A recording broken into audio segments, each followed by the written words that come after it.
Hi! இன்னைக்கு வந்துட்டு சாட்டர்டேவோட vlog பார்க்கலாம். ஒரு 2 டேஸ் வந்துட்டு கம்ப்ளீட்டா ரெஸ்ட்ல தான் இருந்தேன். கொஞ்சம் உடம்பு வந்துட்டு சரியில்லாததுனால. அதுக்கப்புறம் இப்ப தான் வந்துட்டு வொர்க் எல்லாமே வந்து பண்ண ஸ்டார்ட் பண்ணியிருந்தேன். 2 நாளாவே வந்துட்டு அத்தை தான் சமையல் வேலை எல்லாமே வந்து பார்த்துட்டுருந்தாங்க.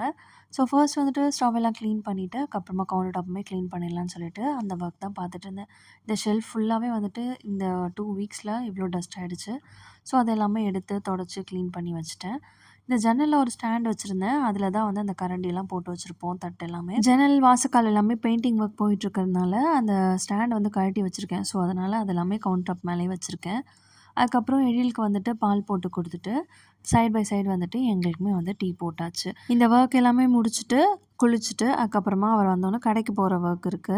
ஸோ, அதுக்கு முன்னாடி ஒரு படம் ஒண்ணு போட்டிருந்தேன். பாவனாவோடது டோர் அப்படிங்கிற மூவி பார்த்துட்டுருந்தேன். இந்த டைம்ல இந்த ஜன்னல் எல்லாமே க்ளோஸ் பண்ணல அப்படின்னா, ஃபுல்லா வீட்டுக்குள்ள எல்லா கொசுவும் வந்துரும். ஸோ, அதெல்லாமே க்ளோஸ் பண்ணிட்டு, அதுக்கப்புறம் அவர் வந்தோனே தான் கிளம்பி கடைக்கு வந்து போயிருந்தேன். நர்சரிக்கு தான் வந்து போயிருந்தேன். கொஞ்சம் துளசி செடி வந்து வாங்கலாம் அப்படின்னு சொல்லிட்டு. அப்படியே அந்த மாடமும் பார்த்தோன்னே நல்லா இருந்தது. ஸோ, அதையுமே வந்து வாங்கிட்டு வீட்டுக்கு வந்தாச்சு.